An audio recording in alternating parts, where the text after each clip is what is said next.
and I'll be taking today's session as well as some online sessions for you guys. So, shall we start? I think about 14 of you are here.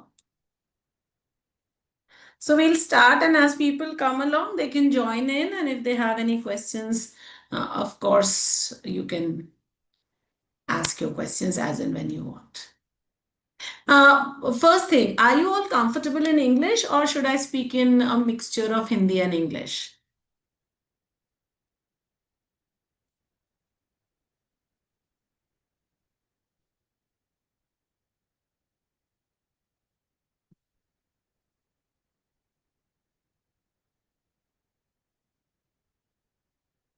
Okay.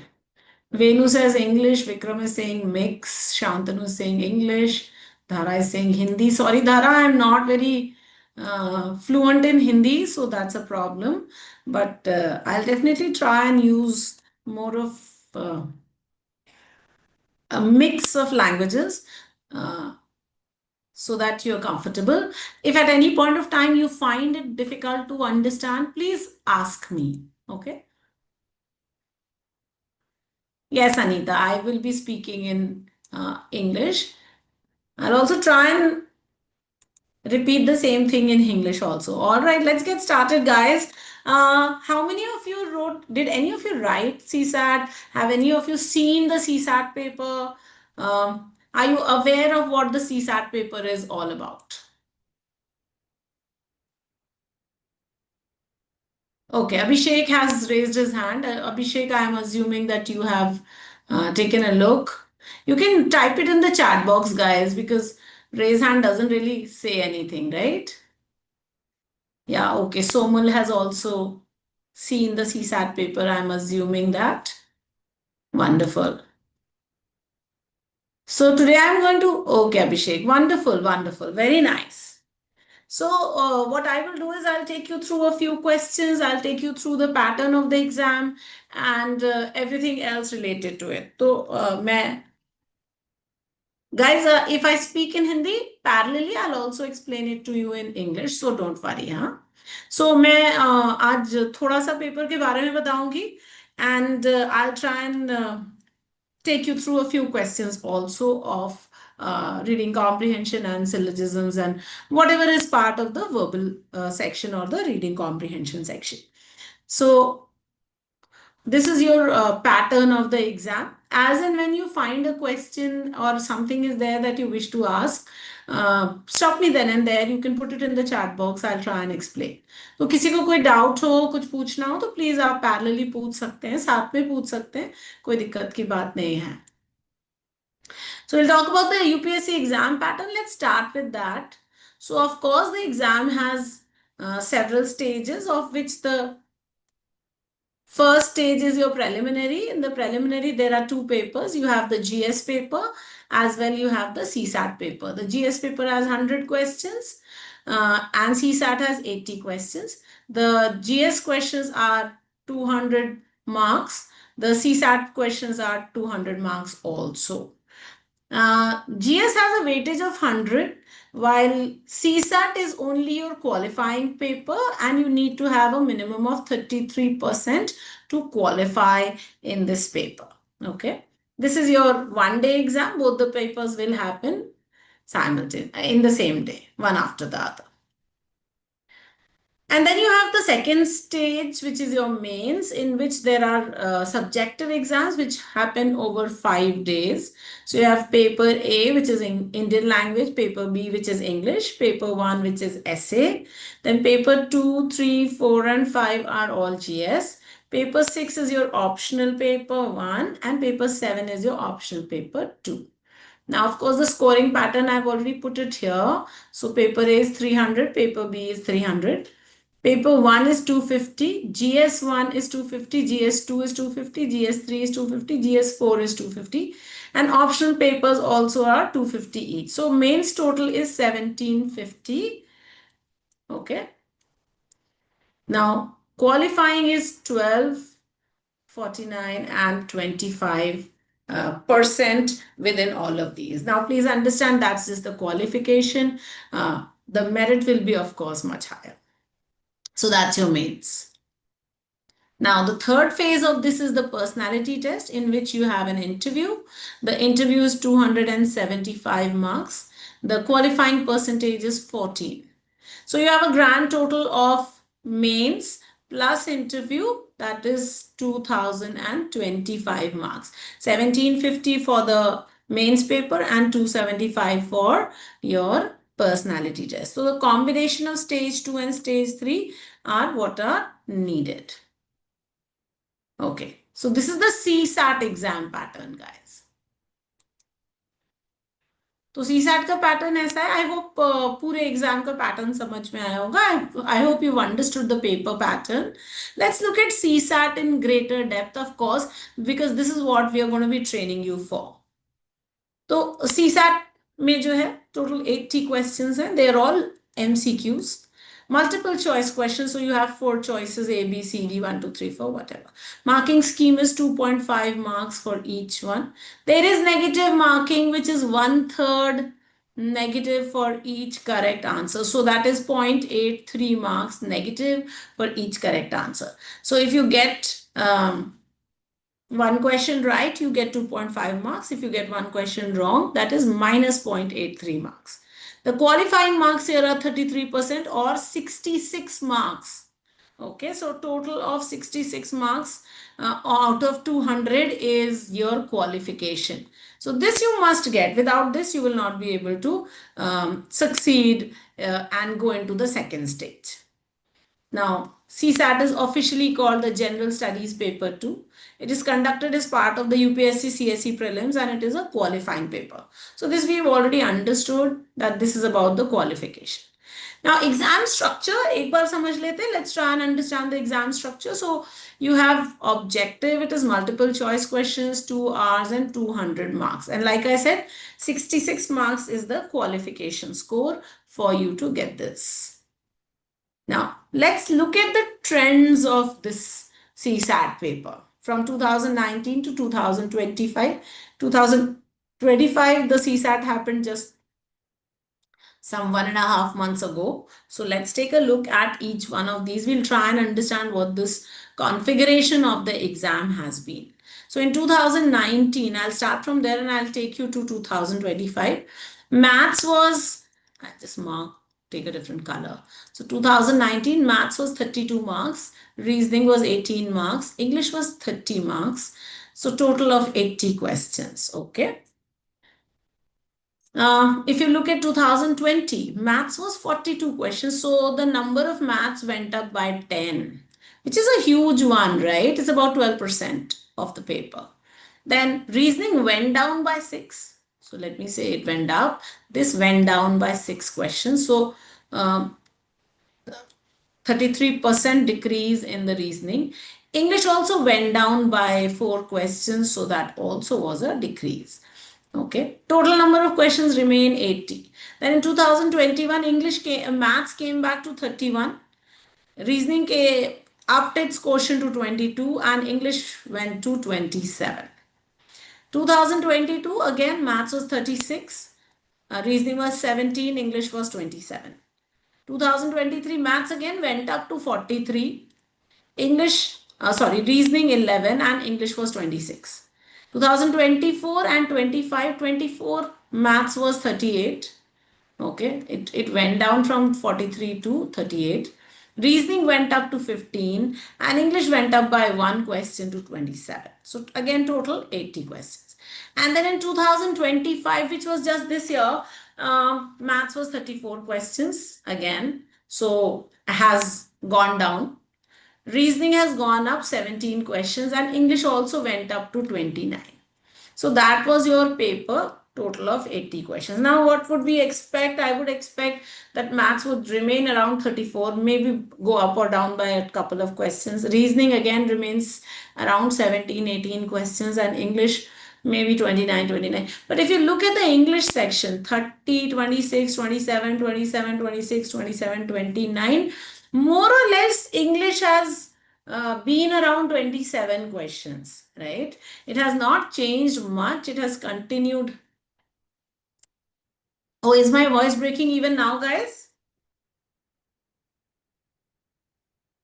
Just give me a second. Let me just open the door. Maybe that will give us better connection.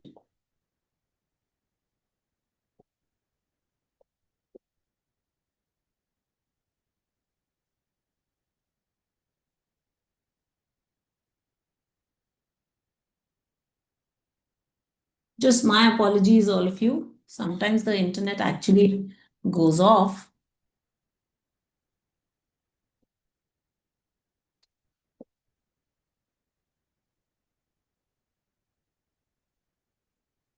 Oh, it's not from my end? All right. Thank you, guys. Thank you so much. I just got very, internet is one thing that I can't control. So therefore, I get very nervous about it. Acha. So let's come back and let's look at the CSAT trend analysis. So if you look at it, out of these 80 questions, 35 odd questions have always been from maths. Okay. Reasoning has ranged around 17, 16, 17, that range. English has ranged around 27 questions. That's like an average. Okay, I'm not saying it's standard, but I'm saying it's an average. So for us to expect for 2026, I would say that English, and I'm going to talk about English only because of course that's my forte. We would expect it to range from 27 to 29. I don't know the exact numbers. So when we create our mocks, we will keep the number, moving from 27 to 29 so that you are able to, build a comfort for 27, 28 or 29 so that you're comfortable. Okay. All right. Now let's take a look at English because that's what my love is. So let's take a look. We've broken up the difficulty level into easy, moderate, and difficult. Okay. Yes, Neil Madhav, you're saying something. Would you like to share?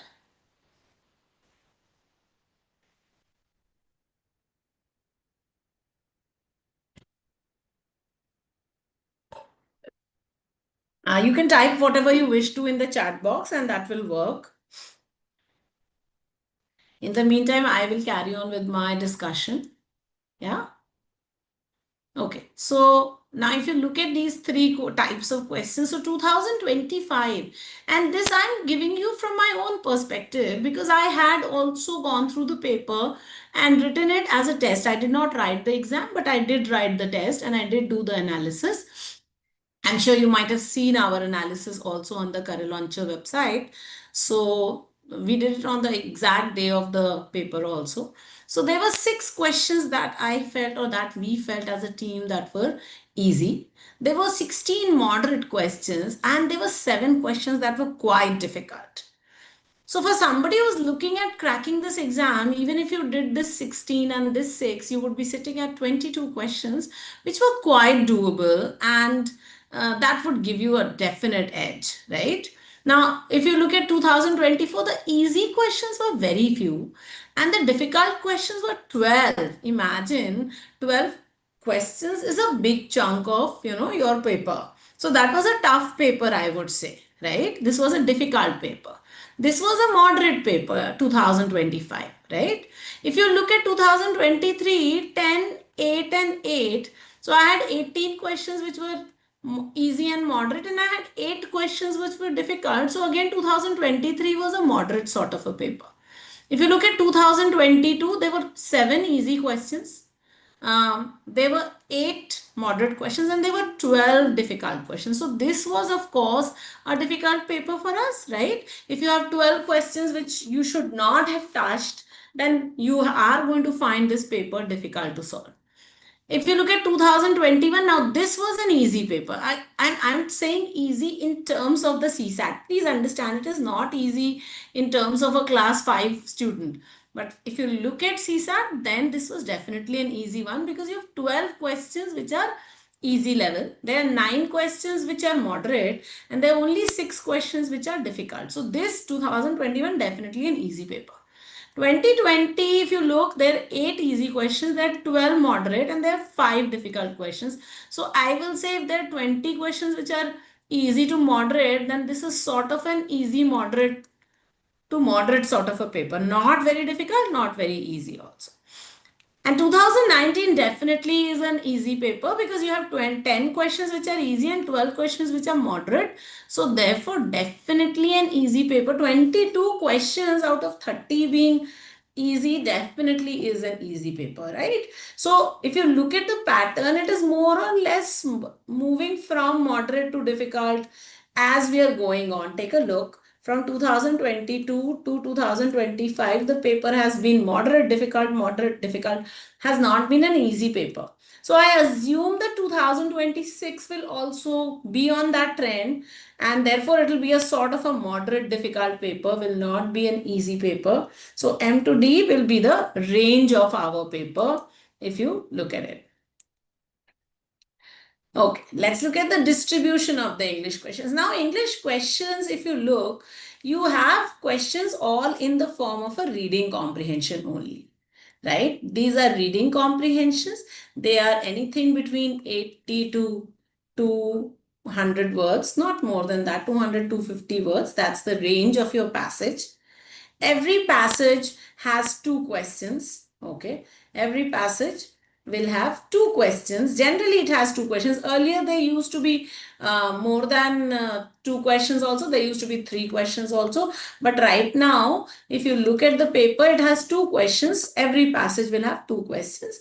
The questions are generally, the question breakup generally is one question of main idea and one question of assumption. Okay, I'm saying generally it is. So most of the questions, yes, are either main idea and assumption, most of the passages. And then there are some questions that have been thrown in. For example, if you look at 2025, there were 13 assumption questions, 14 central idea questions, one corollary, which is a conclusion, and one paraphrase question. Right? So these would have come from, probably every passage had one assumption, one central idea, and then one or two questions here or there, right? If you look at 2024, there were 11 questions of assumption and 12 questions of central idea or main idea, then 3 questions of corollary and 1 of paraphrase. So see, one passage having one assumption, one central idea, one assumption, one corollary, something like that. Then 2023, there were 7 questions of assumption, 12 of central idea, 4 of corollary and 4 of paraphrase. So with central idea, they have clubbed either assumption or corollary or paraphrase.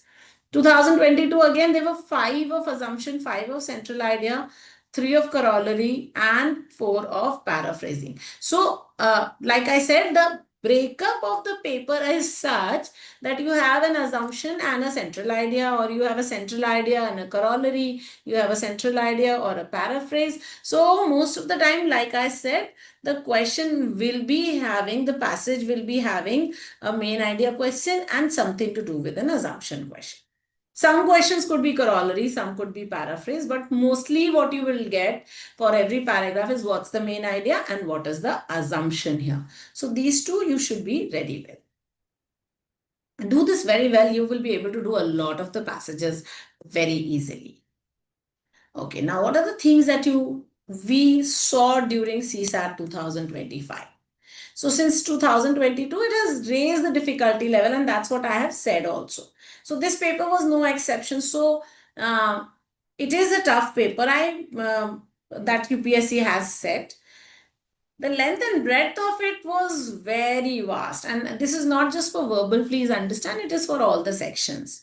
So CSAT, if you understand, is not a qualifying paper, it is an elimination paper, or it is also, you can also call it a silent killer. So please understand, it's not going to be easy to crack CSAT. Everybody says, oh, only 32, 33% marks, I'll be able to do it, it will be a cakewalk. No, it's not a cakewalk. If it were a cakewalk, then why would UPSC have it? Right? So they're having this exam so that they're able to weed out candidates. And that is why this is a tough paper. Right? Now, what are the common mistakes that you must avoid, and that's the number one is that you underestimate the fact that it is a qualifying nature. So don't think it's a qualifying paper, so therefore you are ready. It's not a last moment paper that I will prepare. I will start my preparation for CSAT in March, and in April I'll be able to, solve the paper. Do not neglect any one section, whether it is English, RC, whether it is quant or maths, whether it is reasoning. You must work at all three sections, right? Because the numbers keep changing. So therefore, you don't know which questions you will have to attempt, which you will have to leave. So you need to do all three.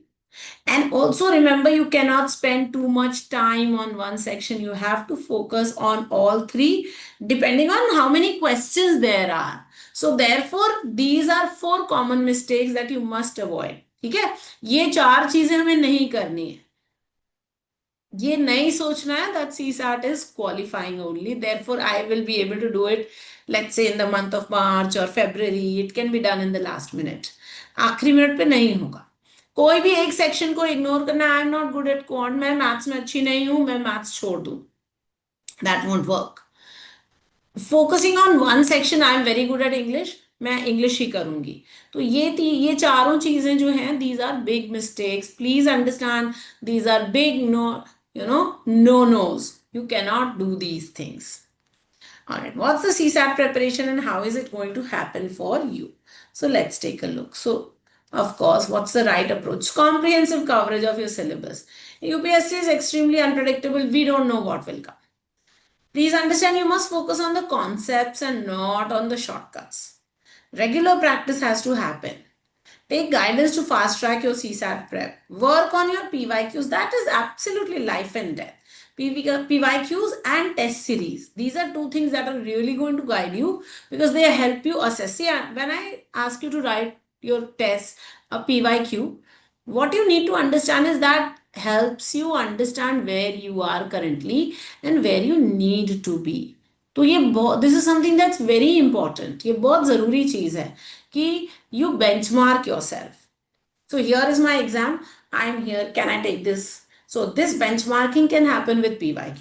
And test series is important because then you do a practice, regulated, regimented practice that will help you understand where you stand vis-a-vis where the exam can go.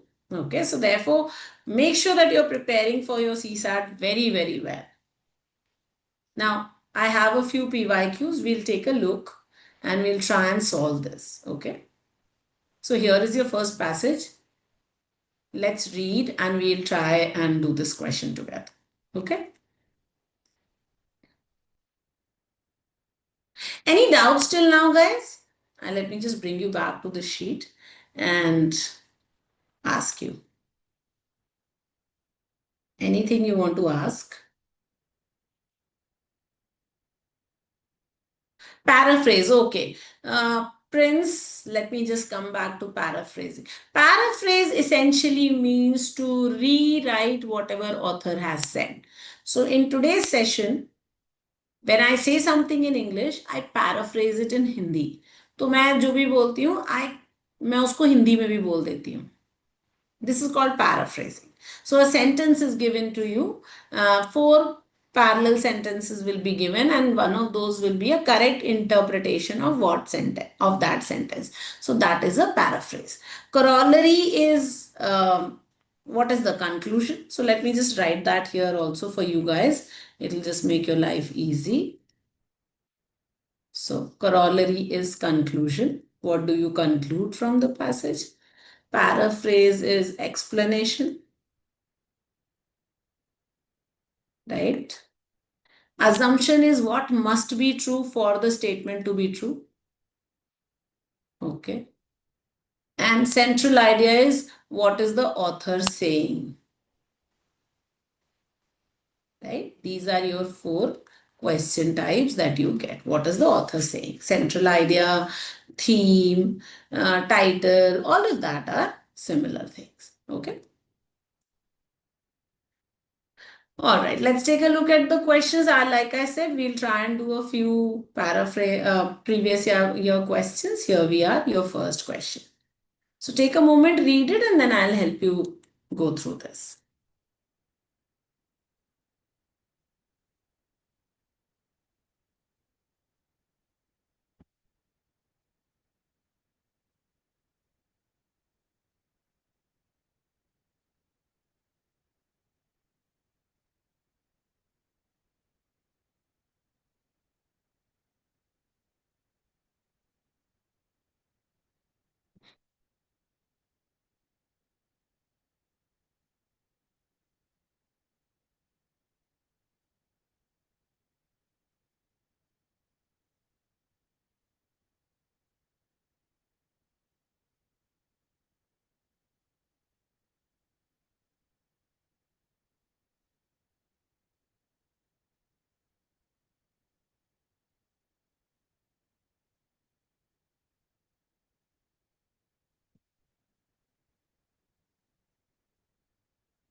All right, shall we take a look at this?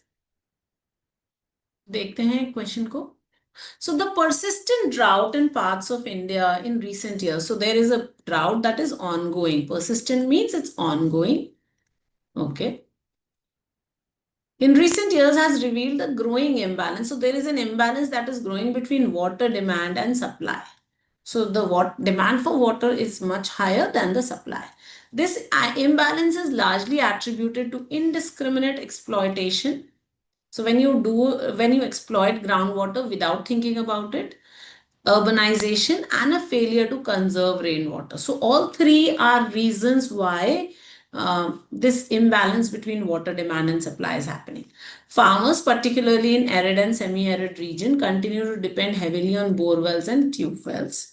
So farmers are dependent on these, extracting water faster than it can be replenished. So they're extracting water much faster than it can be brought back by nature, right? You can't replenish it. Nature will do it. In cities, unregulated growth has paved over natural recharge zones where the water would go into the earth and obstructed the flow of water into aquifers also. So it is not going into the water bearing rocks. Aquifers are water bearing rocks. Now, despite policies promoting rainwater harvesting, actual implementation has been very rare and ineffective. Unless urgent and comprehensive measures are adopted, many regions could face acute water scarcity, jeopardizing both agricultural sustainability and urban resilience. So, unless a lot of good measures are adopted, regions will have problem. They will find water to be scarce. Okay.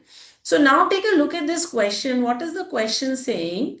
The question is saying, which one of the following is a most logical, rational, and critical inference that can be made from the passage? Now, what is an inference? An inference is something that you conclude, the reader concludes from the passage. So, let's take a look. The growth of urban areas has no impact on. Okay, let me put out a poll for you guys. Let me see if you can answer this one. Oh, we don't have a poll. Okay. Let me just then, why don't you answer in the chat box, guys? Okay, I've got some answer. Prince has given me one answer. Others, yes. See, take a look. I'm going to wait for your answers and I'm also going to keep discussing. The growth of urban areas has no impact on groundwater level. Now, this of course is false. We understand that. It has impact, right? Farmers in arid regions should be prohibited from using bore wells. Okay, I'll put a star on that.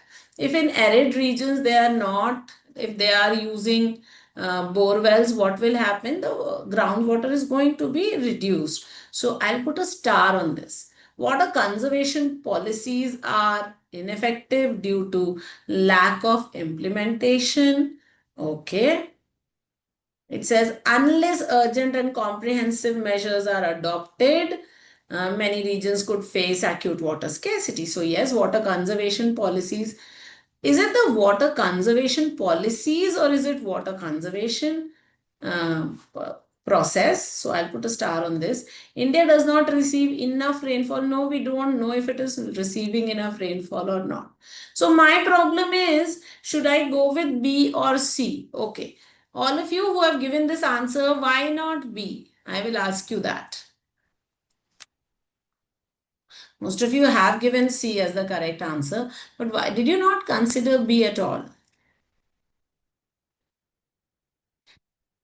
Now, the problem with B was, okay, I'll tell you why we are not going with B. The problem is, can you prohibit the farmers from using? Yes, very good. Prohibiting the bore wells is not a solution because then how will they get water? Right? So you have to limit the amount of water they're using, give them other sources of water, then it would work. So therefore, B does not work for us. So we come back and say, okay, C is our best answer. All right, wonderful. Okay, let's look at the second question. According to the passage, which factors contribute to the imbalance between water demand and supply? Tell me.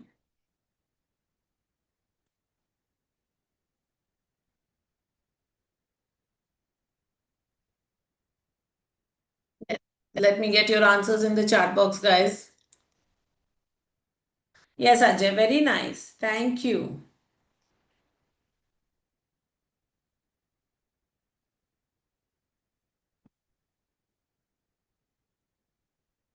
Is it over extraction of groundwater, urbanization, weak implementation of policies? Is it only unavailability of rainfall? Is it excessive rainfall and floods? Is it only agricultural practices? Anna, it's not only agricultural practices, right? We have said also very clearly in the passage that this imbalance is largely attributed to indiscriminate exploitation of groundwater, urbanization, and a failure to conserve rainwater. So, therefore, yes, A is a good choice. B, which says only unavailability of rainfall, is incorrect. That is very limited, very narrow, and excessive rainfall and floods. That, of course, was not even mentioned in the passage. So, no. So, best answer will be option number A. Absolutely. Anita, Prince, Bhumi, you've given me this answer. Very good. Yes. Excellent. Let's go to the next question. Here's question number 3 with another passage. So take a moment, read it, and then we will discuss the question together.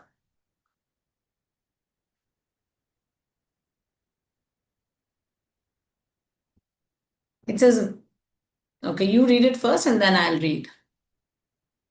I get very desperate to read.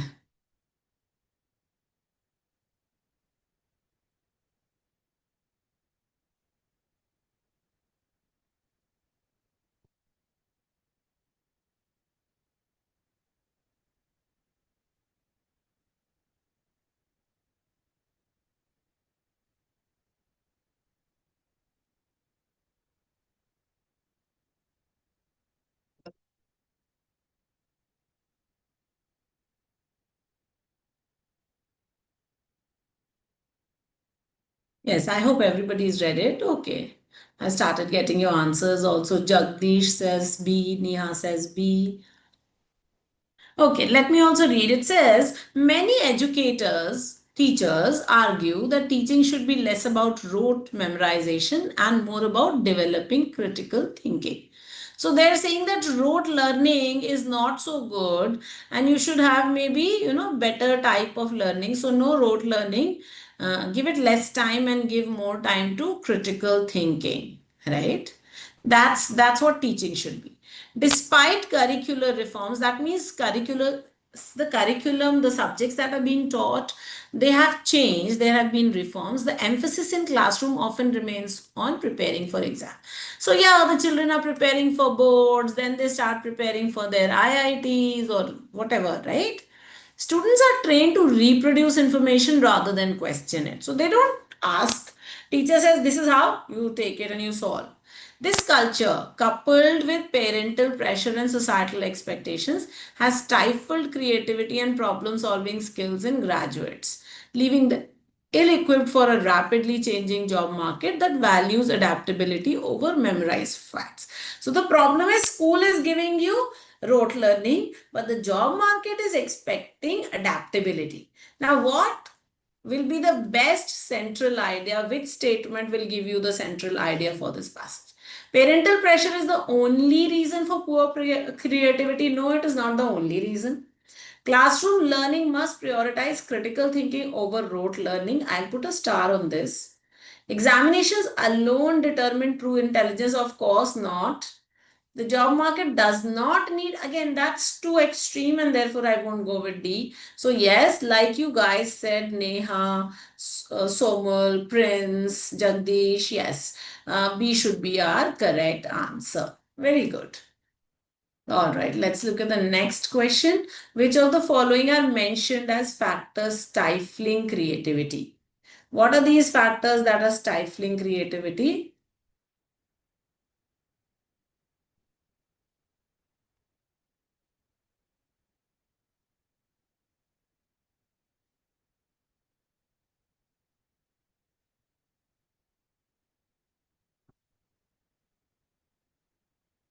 I'm waiting for your answers. Come on, guys, in the chat box. Fatafat de do. Okay. So Prince says A, Neha says A, Somal says A. Others, I'm waiting for some more answers. Ajay, Anita, Bhumi, Chelsea, Falak, Jagdish, Kavya, Neelamadaba, Parambir, Poonam, Shalini, Venu. Yes, I need some more answers, please. Yes, okay, I started getting my answers. Make me happy, guys. All of you can giving me an answer. So, what are the factors that are mentioned as those that stifle creativity? So, students are trained to see, despite the emphasis in classrooms is on preparing for exams, right? Students are trained to reproduce information rather than question it. This culture, what is this culture referring to? That they are reproducing exams. Where are they reproducing? In the exams. So, examination combined with parental pressure. Okay, I should have written PP. And then combined with societal expectation. All of this has stifled creativity. So, parental pressure, focus on exams is mentioned. Look at lack of students in school. Where did we say that there are no students in school? Did we say there was a government ban on innovation? No. And technological barriers, and that has not even mentioned, right? So, therefore, the passage has not mentioned technological barriers. So, therefore, the best answer was option number A. All right, let's take a look at the next passage.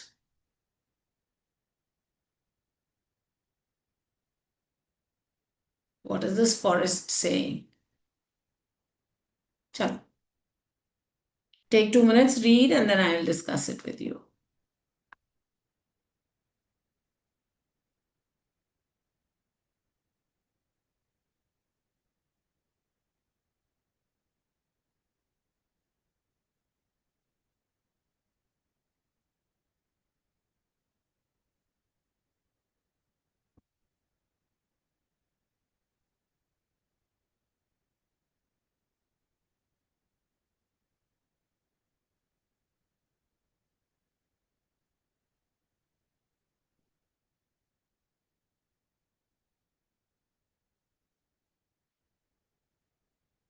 All right, let's take a look. So it says India's forest policies have historically, that means traditionally, focused on revenue generation rather than conservation. So forest policies were all about let's earn money from the forest and let's not conserve it. So the goal wasn't for revenue generation, not conservation of forests. So large scale commercial felling means cutting down trees, encouraged under colonial and post colonial regime. Regime is government. Led to depletion of forest cover. So what were they doing? They were cutting down the trees. That has, because you did it in large scale, the forest has, mostly it has gone. Recent decades have seen a shift towards afforestation and joint forest management. So now we are looking at afforestation means to regrow the forest. Okay. So we are trying to build those, we are trying to regrow the trees that are not there, make the forest better. But implementation is inconsistent. Not everybody is implementing it. Local communities, often the most affected by deforestation, have not been given adequate rights or incentives to protect forests. Now, people who live in the forest, they're not being given those rights to protect there. Don't even have the incentives. So, leading to conflicts between conservation and livelihood. So, do I cut down the trees and, use it, sell it, or do I conserve the plants or trees? So that is the problem. That is the conflict. It's a livelihood conflict.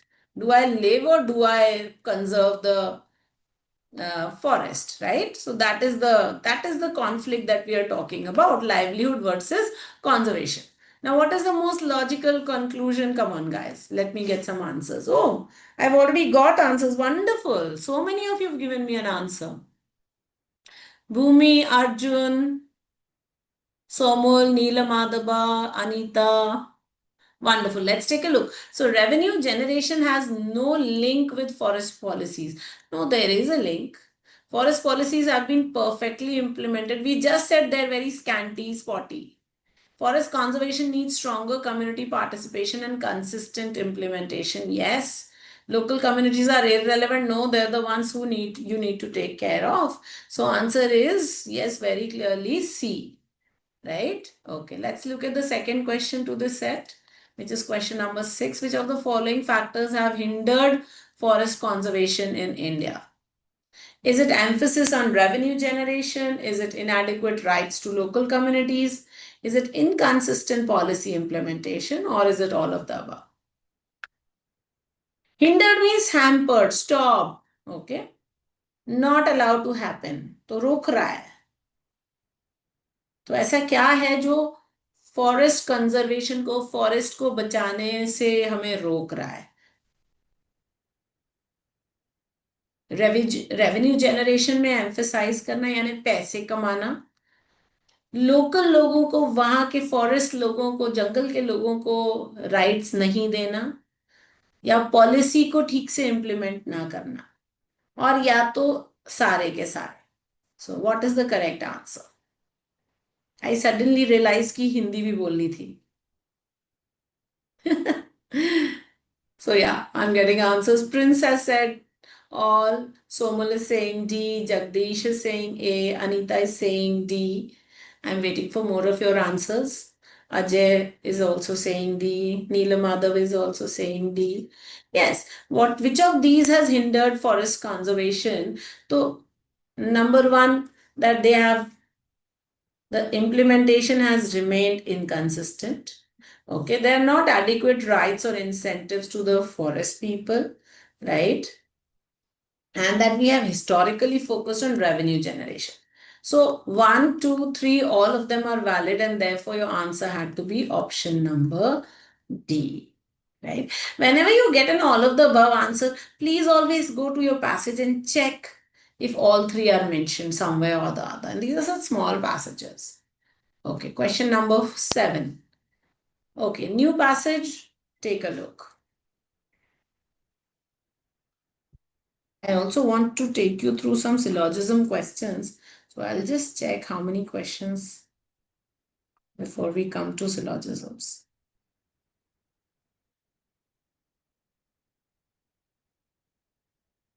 Okay.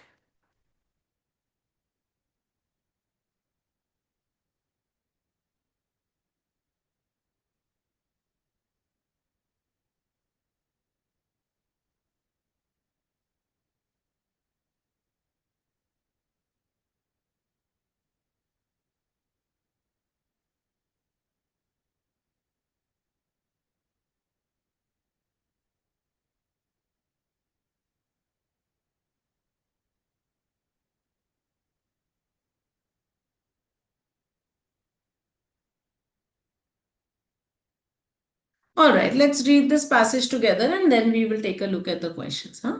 So it says technological innovations in agriculture. So better techniques in agriculture, such as precision farming and genetically modified crops, have been hailed, means appreciated, as solutions to food insecurity. So the amount of food that we have, it's growing lesser and lesser. So technological innovations will help. Yet, okay, remember whenever you see a yet, a but, or a however, okay, the author's true thought will come now. So what the author is saying is here. Okay, author is saying this exactly. So yet their adoption in developing countries has been uneven. So we have not developed technologies in developing countries. Small holding farmers often lack access to credit, so they don't get loans, they don't get reliable information, infrastructure, so they don't benefit fully from these advances. This uneven access risks widening inequality. So the rich farmers get everything, the poor farmers get very little, so there is a problem. As large commercial firms adopt technologies faster and consolidate their market power. So obviously the larger firms will have benefit than the smaller ones. Okay, so what can you infer from this passage? Yes, let me see if you've given me some answers. Oh, I have got answers. A. Technology alone cannot solve food insecurity. Okay. Smallholders should stop farming. Of course not. Food security has been eradicated. Of course not. Only large farms should use technology. Again, not really. Remember, inference is your conclusion. Oops. And inference is the reader's conclusion. Okay, it's nobody else's conclusion. So what the reader is concluding will be the inference. So what you understand. So therefore, technology alone cannot solve food insecurity. Okay, take a look at this one. Why might inequalities increase despite technological advances? Think of it, what is a possible answer? That technological advances are happening, but inequalities are increasing. So why is it that? तो technological advance हो रहे हैं फिर भी inequalities बढ़ रहे हैं, ऐसा क्यों हो रहा होगा? Okay, I'm waiting for answers. Government is discouraging technological use. That government is saying don't use technology. That's not correct.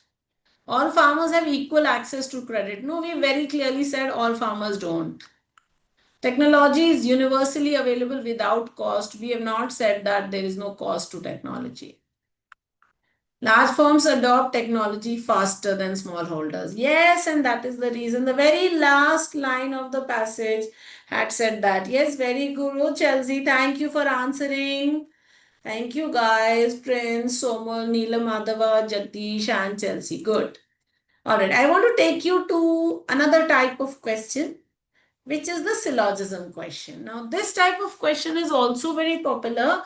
You will get some or the other questions, right? Now, these questions you can solve through Venn diagrams or through rules. Both of them are valid, okay? So, in this type of question, you get two statements followed by two conclusions, and you have to identify according to these options what will be the correct answer. So, if I were to solve this question through Venn diagrams, I'd say, oops, my bad. Let me erase this. So I'd say all books are papers and all papers are pens. Okay. So of course, leading to the fact that all books are pens. And can I also say some pens are books? Yes, this is valid. So my answer will be all books are pens and some pens are books, which means both 1 and 2. It will not be either because both of these answers are valid at the same time. Please understand, either means only one option is valid at a time. That's incorrect. Okay. So both answers are valid. Therefore, your answer will be D. Okay. I could have also solved this through the rules. So if I were to solve this through the rules, let me write this down. All books are papers and all papers are pens. So in this case, what I would do was I would tick mark my subjects in both the statements. So paper, which is the middle term, is distributed or universal in one place. I would eliminate this because the common term, all plus all gives me an all. So I'd say all books are pens. And I know if all books are pens, then some books are definitely pens and some pens are definitely books. So all of these would be valid conclusions, giving 1 and 2 as valid conclusions both. So I could do it either way, okay? Whichever is good for you, you can use that. All right, take a look at this question and why don't you solve this one for me? Yeah, all dogs are animals, some animals are cats. So some dogs are cats and all cats are animals. What will be the valid conclusion?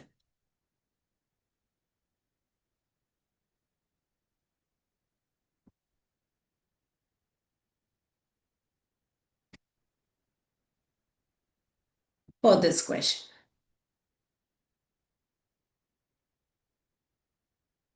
I'm waiting for your answers. You could all just try. Okay, Prince says neither 1 nor 2. Somal says A. Jagdish says B. Okay, let's try drawing this one. So this one is all dogs are animals. Some animals are cat. So I'll draw some animals are cat like this. Now, can I say some dogs are cat? Look at this. This is dog. This is cat. No. Can I say all cats are animals? No. So neither of the two are valid and therefore your answer will be neither 1 and 2. Now, if I were to solve this through my rules method, Prince, because your verbal teachers only teach this type of topics. This is a part of reasoning, but only the verbal teachers teach this. Okay, so that is why. All right. Now, if I were to look at this question, in this, the first term is universal, the second is not. In the sum statement, both the terms are not universal. Now, the middle term, a animal, is not universal in even one place. Therefore, there will be no conclusion here. Okay. So, therefore, there is no valid answer of dogs and cats. And, okay. And if I had to get a cat, an animal answer, I would get a sum answer only. So therefore, neither will be valid. Okay. All right. Here you are. Let's take a look at this third question.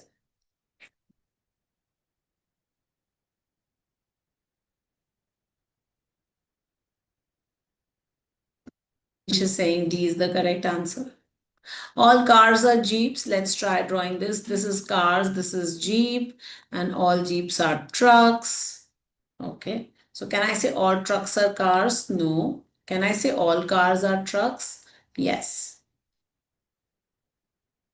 Please understand that if something is valid in only one situation, it is not valid.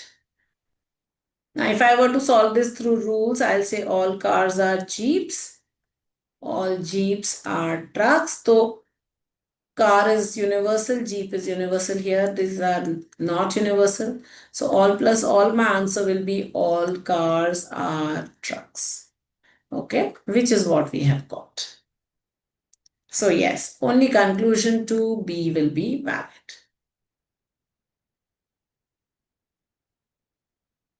All right, let's take a look at this one. Some men are doctors, all doctors are engineers.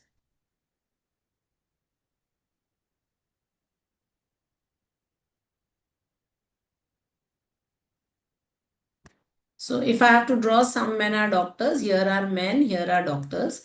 And if all doctors are engineers, I will draw all doctors are engineers like this. So can I say all engineers are men? No. Can I say some engineers are men? Yes. Right? So answer will be only two follows. Correct?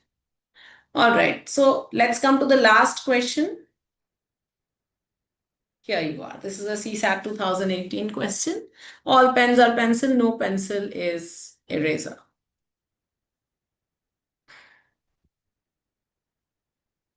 Let's take a minute and solve this one. This is going to be the last question for today. So all pens are pencils. No pencil is an eraser, so eraser comes here, right? So can I say no pen is an eraser? Yes, I can. Can I say some erasers are pens? No. So only the first one will follow. If I were to solve it through my diagrams, I would say all pens are pencils and no pencil is eraser. So this is universal, this is not, this is universal, this is universal. So all plus no, my answer is going to be no, and no PN is E, or no E is P. Okay, so therefore your answer will be only conclusion one follows. Okay. All right. Okay, guys, that brings me to the end of our discussion. Please, of course, remember to hit like, share, and subscribe. As always, join our Telegram group. Okay, yes, this is something that you can do, all of you. Scan this QR code from your phone and you'll be able to join our Telegram group where we do put out a lot of information. Okay, all right. Any questions you wish to ask me? I'm here, so you might as well. Good job. I think all of us did a good job today. Some good questions we picked up and solved, right? All different types of questions. Now, of course, this is what we will cover in class. We'll, of course, go through it in much more detail because we want to take every type of question slowly and steadily, understand it, and then solve it, right? So, whatever are the different types, I also want to help you improve your reading speed, improve your comprehension. So, we'll work at all of that. Okay. All right. Anyone? Any questions? Any thoughts that are there in your mind? How am I going to read? How am I going to solve whatever? Anything that's there. I'm just assuming that everything I explained to you, you have been able to understand. Right? Then let's wrap up the session, guys. I will see you in the batch whenever we start our classes. I hope to see all of you. Yeah? Okay. Thank you, Parambir. Bless you guys. Take care. I'm going to see you soon. Ajay, Anita, Chelsea, Falak, Jagdish, Kavya, Neha, Neelamadhav, Paramveer, Poonam, Prince. Yes, Jagdish, what do you want to say? Somal, should I open up the mic for you? Wait, let me see if I can do that. Okay, I've allowed you to speak if you wish to. Yeah, ma'am. At what time it will be classes will be conducted from next onwards, madam?